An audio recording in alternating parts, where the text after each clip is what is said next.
This is how every single team could win the 6th Invitational in 2025. And listen, some of these are gonna be stretches. I'm looking at you, CAG, but we're gonna do our best. We're going group by group from lowest seed to highest, so let's jump right into it. What the fuck is this, man?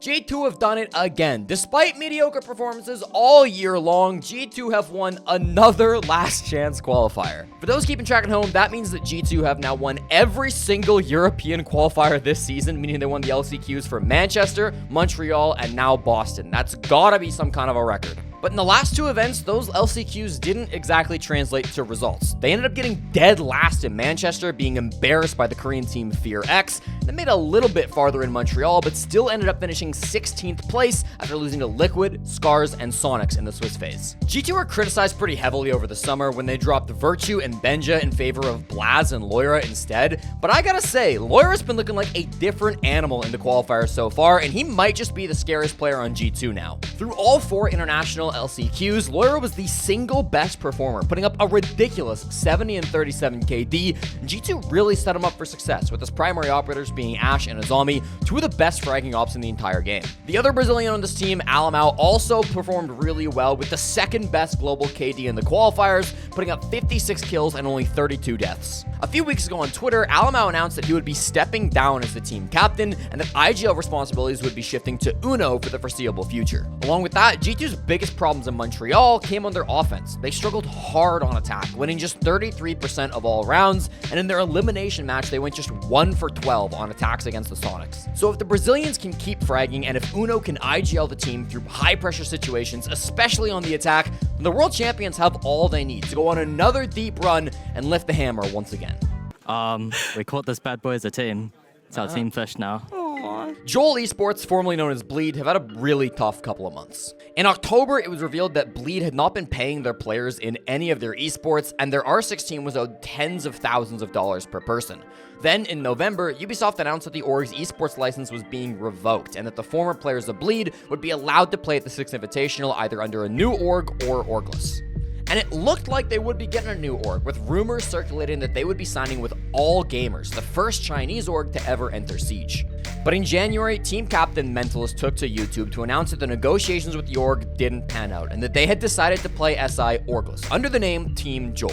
It's not all bad though. The team was able to pick up some top European talent ahead of the tournament, managed to pick up Noodle, who was previously playing for M80, and also adding Corey as a coach, who last played for Wild back in 2023. Noodle joins leader as the 2nd European player on this Chinese team, and the two have a long history of playing together, both for Koi in early 2023 and for GK, where together they earned a top 8 finish at the Atlanta Major. And while the team didn't manage to get an org, they did get a sponsor who was able to pay for a boot camp, meaning that as of this recording, the team are together and practicing in one location before the event. The deck is undoubtedly stacked against Team Joel, but with nothing to lose, the best aimer in all of Asia, and some European influence, they might just have what it takes to go on the craziest run of all time and win the 6th Invitational in 2025. I'm him! I'm him! That clip is crazy!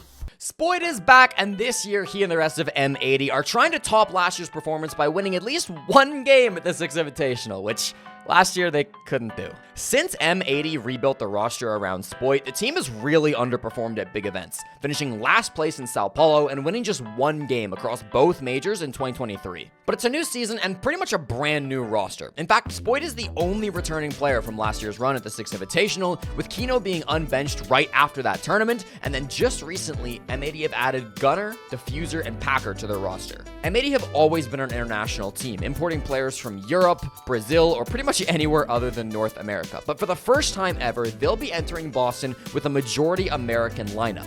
Gunner and Diffuser joined the team after M80 bought out the Beastcoast organization, with Gunner being the MVP back when Beastcoast won the Manchester Major, and Diffuser being only the 3rd person in history to win a major in his rookie stage, after Liquifact and of course also Spoit. We know that Kino's been a part of this organization for forever, and there's no denying the skill that Spoit, Diffuser, and Gunner all have. But for M80 at this Invitational, the pressure will not be on any of those players, and instead success will depend on their least experienced player and brand new IGL, Packer.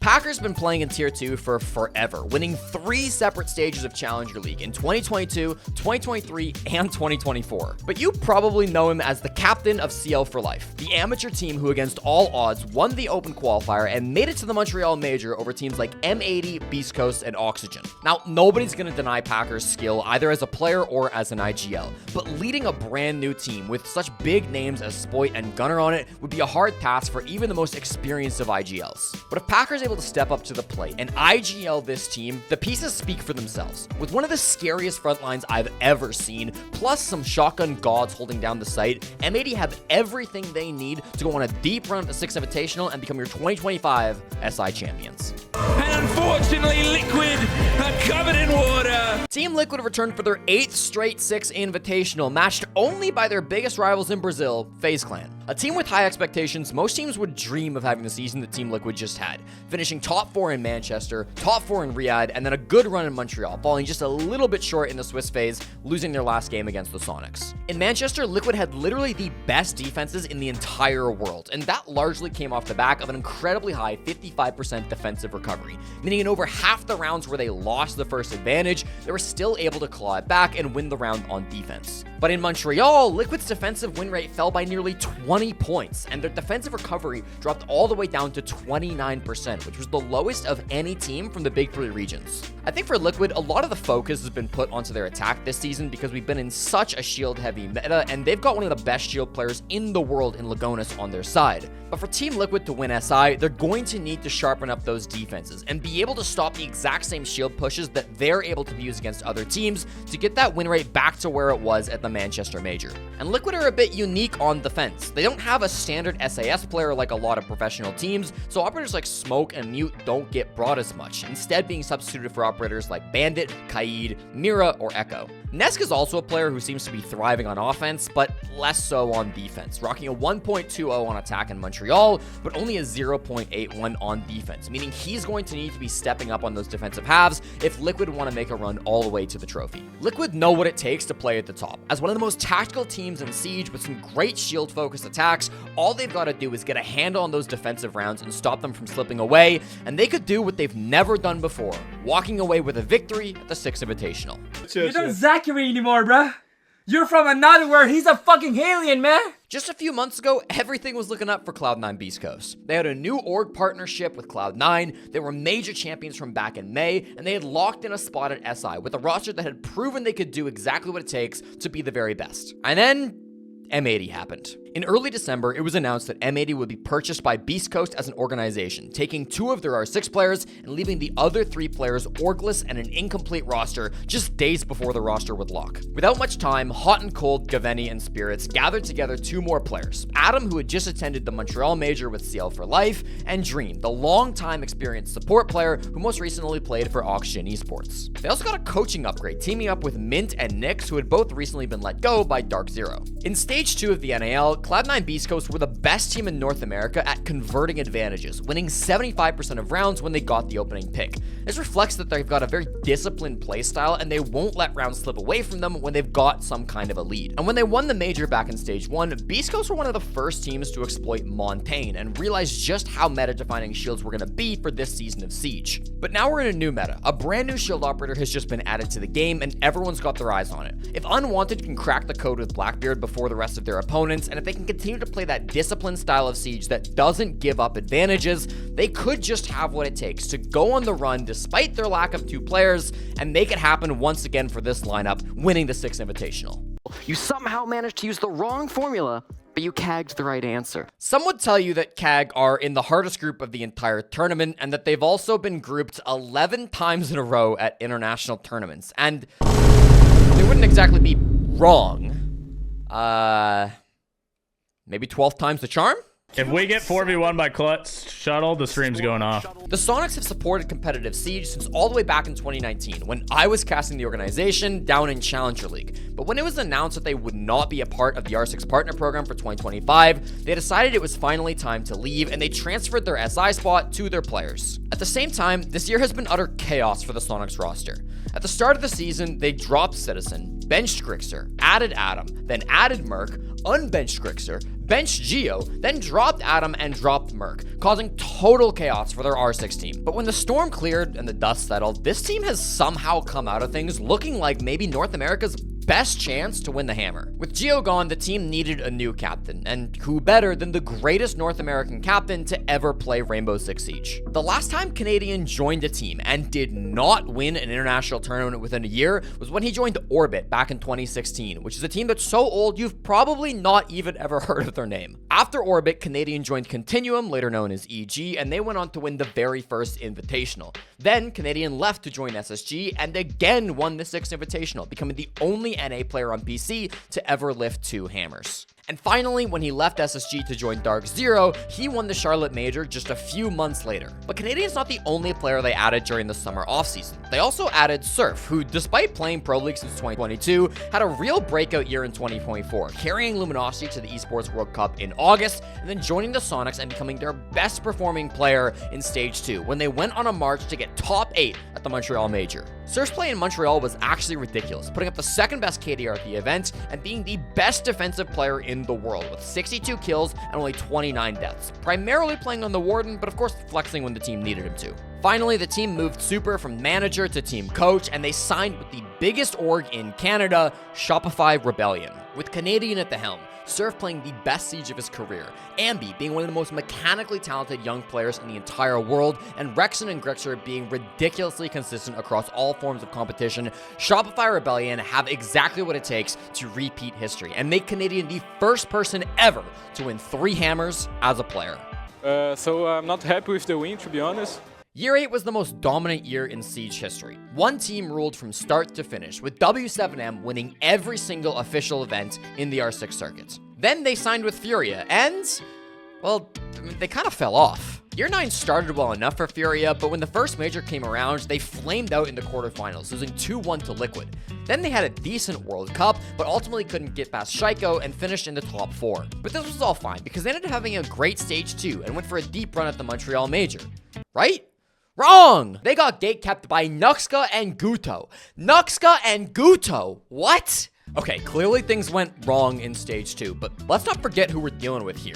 You've got KZ and Hertz, probably the most deadly entry duo that Rainbow Six Siege has ever seen. You've also got Philippox, a master at making plays that nobody else in the world would even think of. JV92, one of the most dependable late round players to ever touch a shotgun. And Nade, the brilliant support player who almost never makes mistakes and holds F like he was paying respects at a funeral. But what you have to recognize that what happened to Stage 2 in Furia has never happened to this team before. Previous to missing Montreal, they had attended the last 10 international events, finished top 4 in 8 of them, and during that run, won more majors than any team in history, made 2 SI Grand Finals, and became world champions. If anything, taking a break was probably good for these guys. Now they're coming at SI well-rested, fully aware of what losing feels like, and the drive to build that back-to-back legacy, doing what no team has done since the G2 Penta roster back in 2019. Should I start over? Or? Sure, yeah.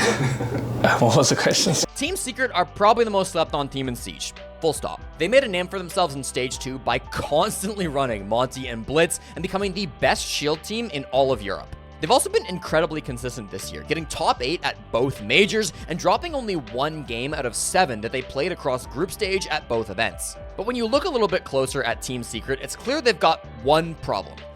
That problem is Shaiko. Yes, despite taking care of every other team in Europe and seemingly having no problem against international teams, Secret fumble against their biggest rivals, BDS, over and over and over again. It started in Stage 1, when Secret met BDS in the Manchester Major quarterfinals and fell in a close 2-0, winning 5 rounds on Chalet and 4 rounds on Bank. Then in the summer, they played EWC quals, and who did they face in their first qualifying match to make LAN? It was BDS again, and once more, Secret got 2-0'd. Stage 2 saw Secret and BDS meet in the EU Grand Finals, and although Secret won a map this time, it was still BDS who walked away with the victory. And finally, in the last tournament before SI, Secret made it right back to the Grand Finals, and who do you think they met? You guessed it. Once again, BDS, and once again, losing to Shaiko and Likifak. So for Secret, the path to success is extremely simple. Yes, shields have been nerfed since when they were last abusing them, but Blackbeard is right there, and I'm sure we're going to see them picking it up, which means as long as they can dodge Shaiko in the bracket, there's nobody that can stop them from lifting that hammer. Bro, FaZe went from 7-1 to getting bent over a table and cream pie. At After putting up what is probably the single greatest choke in history at the last SI Grand Finals, FaZe Clan are back with the exact same roster and only a slightly uglier logo. It goes without saying that FaZe Clan will be on the shortlist of favorites in any tournament they enter, and SI is no different. FaZe finished top 8 in Manchester, losing to the eventual champions of Beastcoast. Then they got top 4 in Riyadh, again losing to the champions of BDS, and finally finished top 4 in Montreal, losing to BDS for the second time this year. An incredibly precise, patient, and practiced team who make almost no mistakes as long as the pressure doesn't get to them. In Montreal, they had a 72% defensive win rate, which is almost unfathomable, just given that nobody else even crossed 65%. FaZe is one of those teams with no weak links. KDS was their best player in Montreal, and he had the 3rd highest KDR in the tournament, putting up 83 frags and just 58 deaths. Vidiking is also one of the best shield players of all time, and while he wasn't always one to exploit the new aggressive shield mechanics, when it comes to using shields as a passive intel gathering tool, there's probably nobody in the world better than him. Then you got Cyber and Souls, 2 of the old heads in Brazil who can flex to any operator that's needed while still maintaining a high kill death ratio and putting up good numbers. So if Handy can get his groove back, either by playing the new Blackbeard or by going back to his trusty IQ or some other strong gun on attack, then FaZe Clan are going to be a challenge for any team they come across at the 6th Invitational. And after learning what it feels like last year, there's no way FaZe Clan are going to make the same mistake twice, and they'll be sure to lock down the win this time around. Raza Company Academy are kind of a mouthful for a team name, but you probably know them from their old organization, E1 Sports. E1 shocked the world in Stage 1 by qualifying to the Manchester Major, and despite not being great in Manchester, still just getting to the event from a region as competitive as Brazil had a lot of people turning their heads. They were one of the first teams to really lean into that shield heavy meta, with their IGL Arthur running a ton of shields and Perez being a standout player who was able to lead the team through this first half of the season. But in the summer, the team made some big changes by dropping Arthur as their captain, moving SDK to IGL, and adding 2 new pieces to their puzzle, Baseto and Live, both from Elevate Academy. And Live popped off. E1 came out of the gate looking even crazier in Stage 2 than they did in Stage 1, winning 6 of their 7 first games and beating really big teams like FaZe Clan and Liquid. But eventually, the magic wore off, and E1 ended up losing their very first game in playoffs and their first game in the LCQ, meaning they had to play the last chance qualifiers to make it to the 6th Invitational in Boston. Without their old captain, RCAC are not the same team that you might remember from back in Manchester, but they're better now. A more well-rounded roster with every player being able to pop off, a lot more experience than they had previously, and a ton to prove. Raza Company Academy will surprise teams in Brazil. With a 73% defensive win rate through the last chance qualifiers, all they've got to do is sharpen up their attacks, adapt on the fly, and they might just be able to make an incredible run and prove how deep Brazil really is. You know, my role never really changes. I'm the best player in the world, and there's only one role for the best player in the world.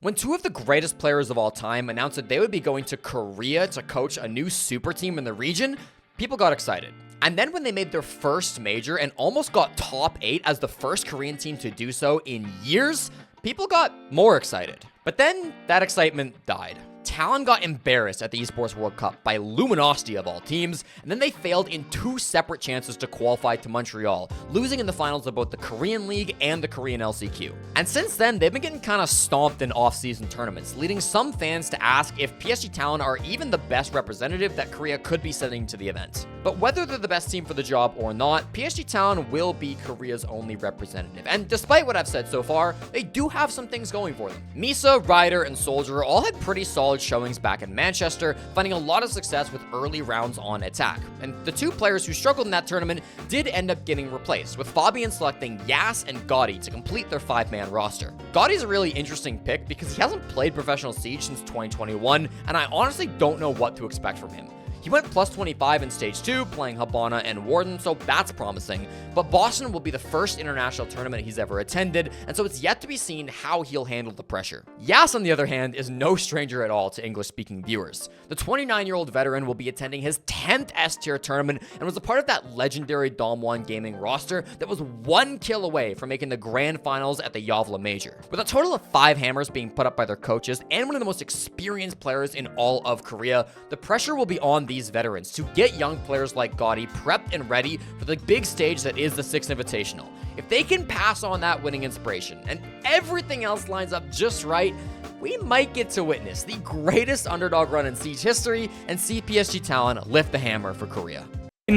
You've got to expect something from the hat. Yes, Shalad. Robbie! Falcons came out of absolutely nowhere in Stage 2 and suddenly became a top 8 team. But it makes sense when you start to look at their players. JLad is the only player returning to this team since their SI run last year. He's their captain and has actually been leading Team Falcons for 3 whole years, while every other player has been rotated in and out around him. At the start of the year, they added probably the single best player to ever come out of the Middle East. You've probably heard of his peak. I'm of course talking about Hisham. Hisham started his career on the other meta team, GK, and with them, he has years of comp experience and even a top 8 finish back in Atlanta, meaning that he's made the main stage twice in his career, including, of course, the most recent event with the Falcons. Then Falcons added Dove and GardZ, who are actually twin brothers from Kuwait, and were pretty much completely unknown to the community before getting picked up by Falcons. Of course, they've got insane chemistry, but they also fulfill very different and very important roles for the team. Dove is their flex player, who plays a wide range of operators, useful in any situation. And GardZ is their shield guy.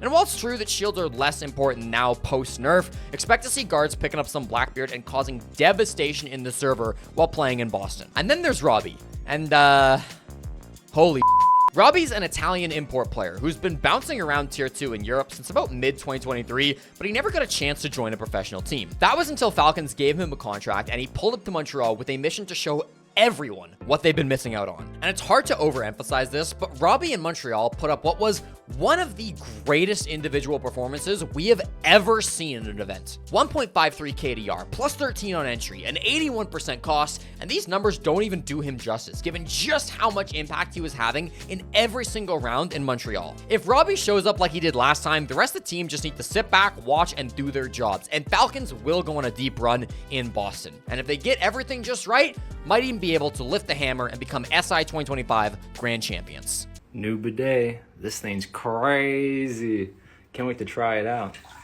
This is kind of an awkward time for DarkZero. The year started amazing with a top 4 finish in Manchester and a respectable top 8 finish in Riyadh. But after EWC, the community learned of some drama that had been happening within the team, and DZ made the very controversial decision to drop their IGL of 3 years and move Nafe to the team captain position. In the aftermath, everybody wondered who DZ would pick up to fill those massive shoes that Canadian left behind. And instead of picking up any of the veterans that were floating around the scene, they decided to pick up the #1 rookie from the summer of 2024, Kobe.Lax. Now, I want to be really clear here. Kobe.Lax did dominate in Tier 2 over the summer, winning Element 3 and dominating the tournament with his statistics. But in Tier 1, Kobe got off to a rough start. Since joining DZ, Kobe hasn't found his footing as an entry fragger the same way he did in Tier 2. And in Montreal, he was the worst performing North American in the tournament, going -23 overall, and being part of the reason why DZ won only 1 game at the whole event. But it's important to remember that that was the first time Kobe has ever competed internationally, and he's had months since that event to gel more and more with DZ's core and evolve into the entry fragger they need him to be. And even in Montreal, Kobe did go positive on his entry statistics, and when he died, he was getting traded more often than a lot of the competition. And frankly, this is DarkZero. They're not going to live or die based on one guy. They've still got Bolo, Pambazoo, NJR, 3 core players who've proven themselves as some of the most dependable players in the world and know exactly what it takes to win a tournament. DarkZero have also evolved with a bit more of a European mindset, of course making Nafe their IGL, but also adding Kangaroo Kenny just before SI to bring a unique European North American playstyle to the 6 Invitational. If they can make this new playstyle work with their European imports and get Kobe on the same page with the rest of the team, DarkZero have everything that it takes to flip the script on the season and go on to win the 6 Invitational in 2025. Stop! Psycho, stop! Psycho, get back in the... Well, it's finally time. BDS are the best team in the world, but consistently through this year, that's not been enough. They've made 3 grand finals in a row, but consistently when it really matters, BDS have been choking grand finals to teams that they should be head and shoulders better than. BDS missed SI last year by the smallest of margins, but they took that extra time in the offseason and used it to rebuild, switching from French to English comms and replacing Alems and Renshiro with 2 of Europe's best, Saltov and Yuzis. Immediately this paid off, with BDS winning the first stage of the European League and marching all the way to the grand finals of the Manchester Major. But there, they choked it. No worries though, there's 2 majors every year, and in the second half of the season, BDS once again dominated, marching all the way to the grand finals of Montreal. There, they would face W7M, a team that they had just beaten in the Esports World Cup finals a few months ago in an extremely dominant 3-0 best of 5. So it should be a repeat of that result, right? Well, W7M had other plans. And again, BDS lost the grand finals of the major to an underdog team. Now, I don't need to tell you how good this team is. Shaiko is probably the greatest player of all time to have not yet won the 6th Invitational. Brede is the most objective, focused, and clean support player in the world. Uses has performed time and time again through both domestic and international competitions. And while Solotov might be their weakest player, on many other good teams, he would have easily been their best. And all of this is before mentioning the one player that most would tell you is currently the greatest player in the world right now, LickyFac. LickyFac leads the team from the front, IGL shot calling while still getting involved in the roam game, being aggressive and making plays when he sees them in a way that almost no other IGL in the world can do. If BDS can just lock in for a BO5, they will win this event. No team is better positioned, no team is better poised, and no team is better. Just don't mess it up. They're leaving, they're crying probably, so who cares? Hey, Auction Esports are still alive. Finishing top 3 in the world 2 years ago, OXG have not made it back to a major or SI since, and it seems like every roster move they've made has just made them worse and worse in results. After nearly a complete rebuild, OXG returned to SI sporting a lineup of Newers, Diaz, Gomez, Yaga, and Hat. Newers is still as lethal as ever. Once considered the best young player in North America, his stock did drop a bit with OXG's results, but he's no stranger to putting up big performances on a big stage, and recently his Damos has been looking especially deadly ahead of SI, so that'll be something to watch out for from him. But it actually wasn't Newers that was their MVP during the LCQ run. Instead, that was Diaz, who ended up being their best player in their last chance qualifier. Diaz has long been known as one of the most passive players in the world, but recently he's been allowed to flex over the Ashe here and there, and it's wound up working pretty well. He's still flexing a lot to hard breach, playing SAS on defense, but his playstyle will be one that racks up a lot of kills, and he's an incredibly good player when it comes to the clutch. Lastly on this team, I want to highlight Yaga, who's been playing a ridiculous amount of both Monty and Blitz, even after they've been nerfed. While many teams have started to play less and less of these operators, they can still be exceptional when it comes to gathering intel, and if Yaga can exploit that, it could end up being a massive advantage for OXG that other teams aren't really exploiting to the same way. Despite their last 2 years, OXG has still come closer to winning an SI than any other North American team since TSM were champions. If there's ever been a time for a comeback, it's right now, and OXG are more than capable of making the run if everything clicks and winning SI. Alluded to it there. They were slow, they were quite readable, they were fairly default. The Golden Child of Japan, ScarZ have won every stage of their regional league for the last 2 years and are now headed to their 7th international events. A lack of experience is no longer an excuse that ScarZ can fall back on. It was actually their first ever event, all the way back in 2023, when they achieved their best result ever, getting top 8 at the Copenhagen Major. Fast forward to now, and the team doesn't look that different from the 5-man squad that made the run back in Copenhagen, with the one exception being Nina. Don't get me wrong though, Nina is one big exception to have been added to the roster. Across all regional leagues, Nina was the single best performing player in Stage 2, hitting a 1.78 regional KD, going plus 16 on entry, and a 77% cost. Those are numbers that most players only ever achieve in their dreams or across a very small sample size. And admittedly, Nina achieved those stats while playing in Japan, which doesn't have the deepest pool of players, but I think it still speaks to his consistency and skill as a player, especially with being relatively new to the ScarZ roster. Unfortunately, when it comes to glazing ScarZ, your focus kind of has to stick with the regional play, because throughout this season, ScarZ have an abysmal 2-8 win record against international opponents, beating only Wolves in Riyadh and G2 in Montreal. But that doesn't mean there's no hope for ScarZ. They're still a team with solid fundamentals that can hold down an advantage when they need to, and Nina still had pretty good stats when he went international and played at the Montreal Major. ScarZ may not have the deepest roster, but they're working with the best that Japan has to offer. If the rest of the players can get their act together and Nina keeps being a superstar, anything is possible. And hey, at least they're not CAG. Yeah, joystick cheater, blah blah blah. He's not cheating. He's fucking cyborg. I'll be honest, at the start of the season, I kind of counted out VP. I mean, Stage 1 was bad.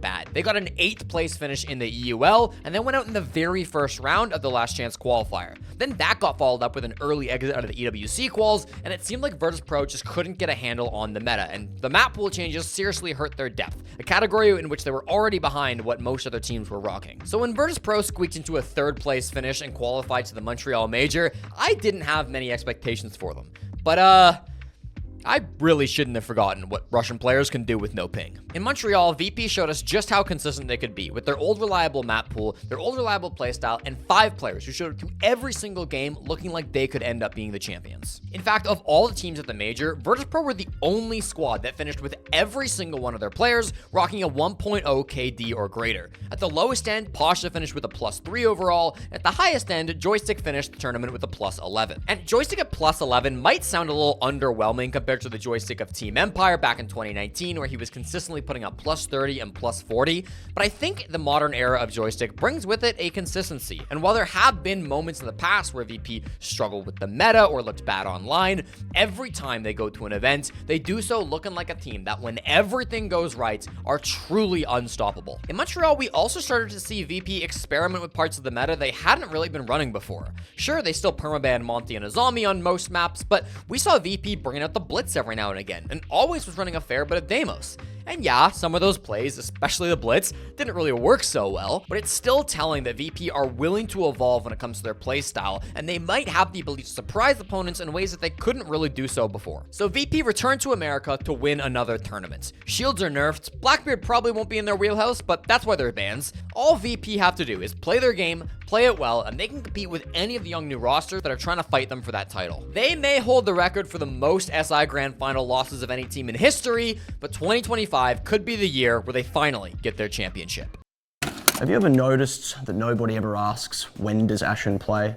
Only 2 teams left, and of course, we cannot forget about everyone's favorite astronauts. At the start of the year, SSG finished 15th place at the Manchester Major, which does sound bad, but when you look at the games they played, they had some ridiculously tough opponents in the 2nd and 3rd round. They came very close to beating both BDS and Liquid, which probably would have set them up for a playoff run had they closed it out. Regardless, they proved this fact through the rest of the year, getting top 8 at both EWC and the Montreal Major, but failing both times to win even a single playoff game. There's a lot of words you could use to describe SSG, but subtle is not one of them. They practically robbed G2 halfway through the season when they acquired the best fragger from their team, Benja, to complement a roster that was already overflowing with talent.